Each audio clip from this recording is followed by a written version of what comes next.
Dans les collines mystérieuses qui entourent le Teil, un petit village d'Ardèche, circule une légende ancienne, transmise de génération en génération. Elle parle des druides qui peuplaient autrefois ces terres, des sages au pouvoir énigmatique liés à la nature et aux forces invisibles qui gouvernent le monde. Ces druides, selon les récits, auraient pratiqué des rituels secrets dans les forêts environnantes, laissant derrière eux des traces de leur présence et une aura de mystère qui imprègne encore la région. La légende commence à une époque lointaine, bien avant l'arrivée des Romains en Gaule, quand les collines de l'Ardèche étaient recouvertes d'épaisses forêts où la lumière du soleil peinait à percer. Les druides, ces figures énigmatiques, étaient les gardiens du savoir et les intermédiaires entre les hommes et les esprits de la nature.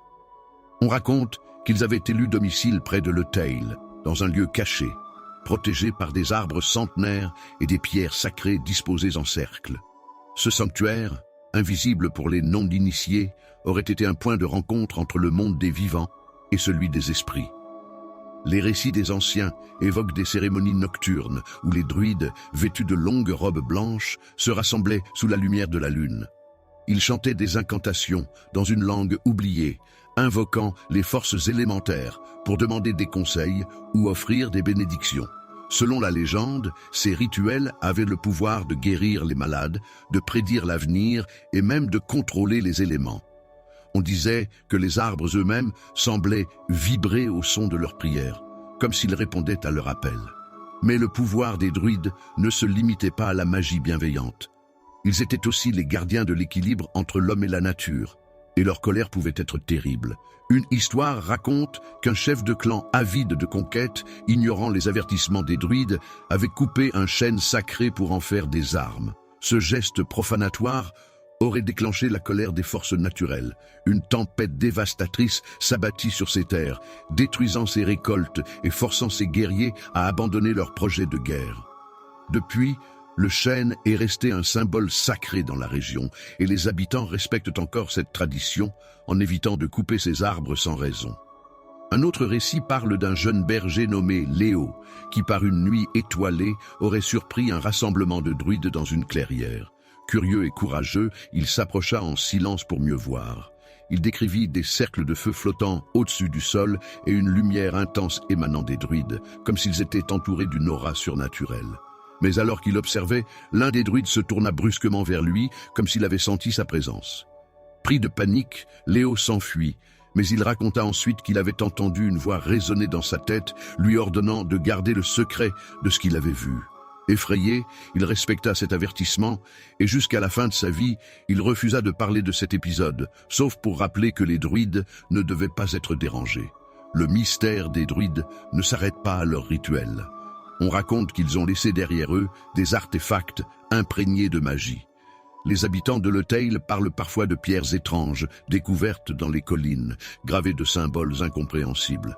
Ces pierres, dites chargées, seraient encore capables d'influencer leur environnement. Une femme âgée du village, connue sous le nom de Mireille, affirmait avoir trouvé une de ces pierres lorsqu'elle était jeune.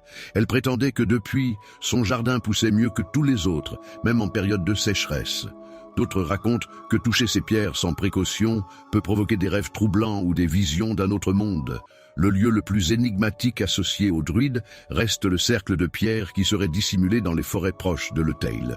Peu de personnes prétendent l'avoir vu, mais ceux qui y sont allés parlent d'un sentiment étrange, comme si le temps ralentissait en entrant dans le cercle. Des témoignages parlent de bruits inhabituels, de murmures venant de nulle part, ou d'une sensation inexplicable d'être observé. Certains pensent que ce cercle est un portail vers un autre monde, tandis que d'autres y voient simplement une relique de l'époque où les druides vivaient encore parmi nous. Malgré les siècles qui ont passé, la légende des druides reste vivante à Le Teil. Les collines et les forêts qui entourent le village conservent une atmosphère particulière, comme si elles étaient imprégnées de la mémoire de ces sages anciens. Les habitants, même s'ils n'y croient pas toujours, respectent les lieux associés aux druides et évitent de s'y aventurer à la tombée de la nuit. Certains continuent de raconter les histoires de leurs grands-parents qui juraient avoir aperçu des lumières étranges dans les bois ou entendu des chants lointains emportés par le vent. Le mystère des druides de Le Teil est un rappel de la richesse des légendes locales et de la manière dont elles peuvent relier les gens à leur passé.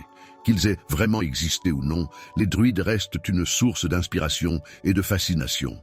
Si vous visitez les collines autour de Le Teil, prenez un moment pour écouter le silence, pour observer les arbres, et peut-être ressentirez-vous, vous aussi, la présence invisible de ces gardiens de la nature. Mais attention, comme le rappelle la légende, les secrets des druides ne sont pas destinés à être dévoilés, et leur magie, bien qu'oubliée par le temps, pourrait bien être encore à l'œuvre.